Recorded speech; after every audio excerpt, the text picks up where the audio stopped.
Blessings and welcome everyone. Just a reminder before we begin. Your rising sign horoscope will give you additional clarity as to how a great deal of your sun sign horoscope may show up, and your moon sign horoscope will give you the less prominent side story that'll also be playing out for this 2-week period. Remember, horoscopes serve best when observed, like a weather or traffic report. You have influence over all outcomes with your thoughts, actions, choices, and deeds. Use the information that presents to help you make the highest choices for the highest outcomes. If you wish to schedule any of my services or like access to more content via my Patreon, follow the links below or go to my website, integrativemysticism.com.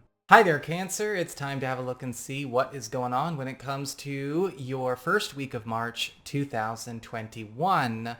However, I do want to make a point of saying right now that because we are talking about a full moon with your astrology, we're actually going to have this astrology be in effect for 2 weeks. So the astrology portion of this video is the first 2 weeks of March, and the tarot for this video is for the first week of March. Okay, just keep that in mind. You might want to come back and check the astrology at the end of the week if you forget. So this full moon that we just had on the 27th fell in Virgo, which is your third house of communications, pacts, promises, commitments, and your peer group. And when we have a full moon in Virgo, and I'm saying this for everybody, it is a departure from familiar patterns.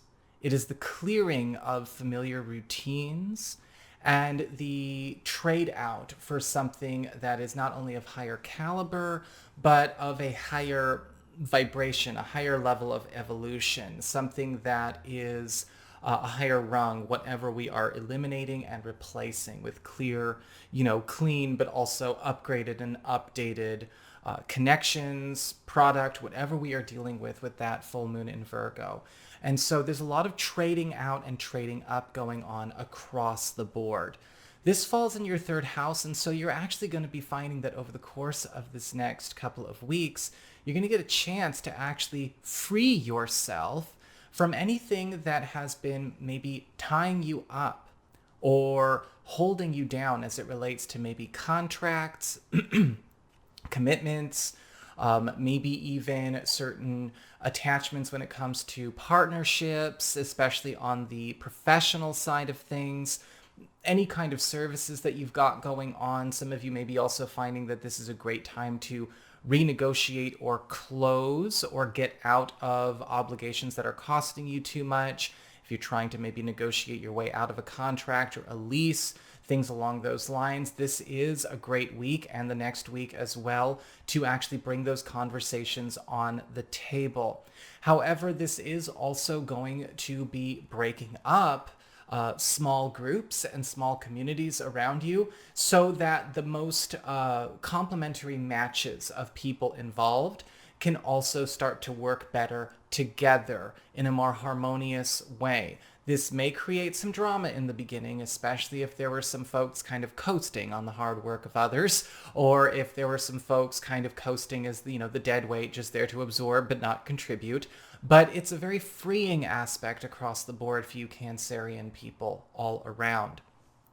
When it comes to your spiritual theme with the cards, you've got the Lovers upright, which makes perfect sense to dovetail off that full moon, because we are seeing this huge theme of transitioning to win-win alliances, win-win agreements, the best commitments, the best contracts, the best pursuits for all concerned. There is this big enforcement of win-win situations, but you're also going to have revealed to you a lot of things that are not win-win situations as well. So you can, of course, make a choice to adjust accordingly if you are in the position to do so. You will be put in the position to do so if you're not, by the way.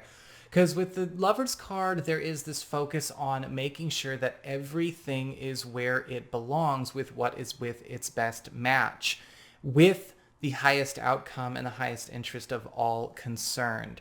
And there is going to be a lot of chaperoning going on this week. You're going to be finding that you're getting introduced to new opportunities and to new people that are the best match for where you are while the elimination is occurring.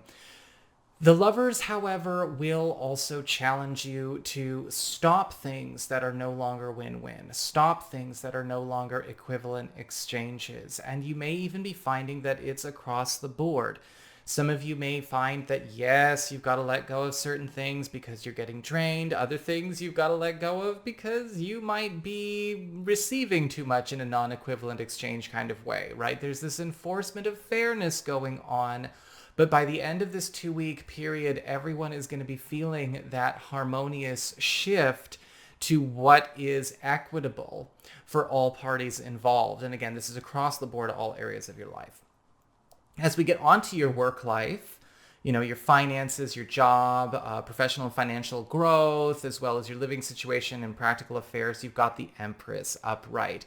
It's going to be a beautiful week when it comes to your material affairs because you are finding that everything is suddenly burgeoning with new opportunities, as well as starting to actually pay out and pay up a lot more than you actually could have estimated before. A lot of your work, a lot of your schedules, a lot of your own field, the profession that you're in, is not only becoming a lot more secure, but you're actually gaining more hours, you're getting bigger business.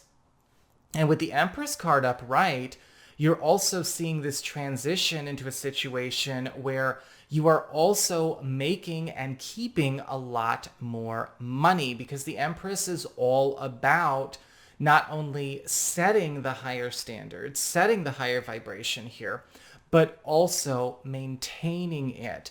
With the Empress, a lot of you may actually be finding that not only are we actually sitting in a much more pretty way, but we are also getting a chance to start fixing a lot of systemic challenges that may be going on with our work or our home life or our finances, to actually eliminate the X factors or eliminate the costly or risky things that are not proving to have a payoff at all. A lot of you may be finding that not only are you stepping into a much more harmonious territory, a harmonious era, but you're also getting a chance to, of course, even evolve that as we get to the end of this 2-week period. And so you're kind of stepping in to something that is gratuitously giving and keeping on giving. As we get on to your communications, friends, relatives, maybe other people in your life, well, we've got the Six of Cups in reverse. And I do see some of you Cancerian people actually clearing a great deal of social contacts that maybe you've only been holding on to for history's sake. Especially as we get into a space where we kind of find out that, look, just because somebody has been around for a while, or did great by us 20 years ago, does not necessarily indicate that they're a match anymore. Because people shift, people grow, people go through their own journeys. And so you have to pay attention to where maybe, the company that we keep, what we're allowing to contribute energetically to our space and our environment, needs to go through a bit of an overhaul. With the Six of Cups reversed, with the clearing of maybe some of these individuals, you're also having the clearing of their history or your history, and a release of maybe some karma, some lessons as well at the same time. With that Six of Cups reversed, you may be also finding that with them also goes a fair amount of, let's just say, uncomfortable history or uncomfortable narratives that maybe have been riding in your subconscious for some time. As we get onto your challenge this week, you've got the Chariot in reverse. And the Chariot in reverse is showing me that this week we're going to have to pay very close attention to where all of this focus on getting on our own track and getting in our own lane with the right people that are already in our lane means also assessing where certain projects, certain people, certain pursuits are setting up completely different futures for themselves, and therefore, letting that actually be. Because with the Chariot card reverse, we are dealing with a lot of competing intentions, a lot of competing agendas, and a lot of competing and let's just say agendas that are not actually going to be reconciled. which means that we all have to either get on a new page together or go our own way. And there's nothing wrong with either outcome, right? We observe this with objectivity. But with the Chariot reversed, you may also have to face where people might be bringing an agenda to the table and trying to force agendas onto other people, whether it's relationship agendas. They might do that fatal assumption that everyone wants the same kind of relationship and everyone wants to be in the same kind of role. They might be doing that with jobs. They might be doing that with, again, any kind of space where you are sharing with other people. And it's all about allowing the release of that which would be competing for, again, space and priority when it comes to these agendas. That's going to settle a lot of the Chariot reversed drama. As we get on to your relationships with love and romance and partnerships, you have the Ten of Cups in reverse.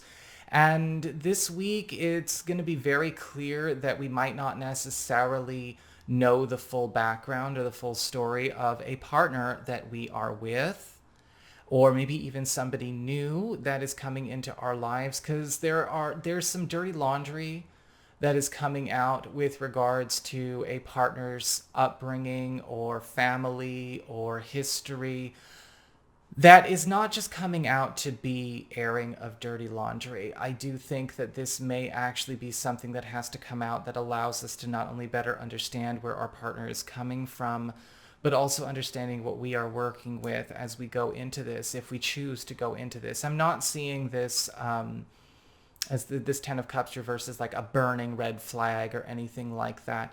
But I do feel with the Ten of Cups reversed, if you find out that a lot of this is maybe heavily weighing on a partner or a crush's psyche, it's going to require you to adjust what you understand or what you think you know about them in order to better harmonize with what you both are aiming towards versus the burdens they're carrying from their roots and their past. So that's what I've got for you. I hope you enjoyed it. If you did, don't forget to like, share, and subscribe. I appreciate it. And should you ever want to get a session, go on ahead to my website. It's integrativemysticism.com.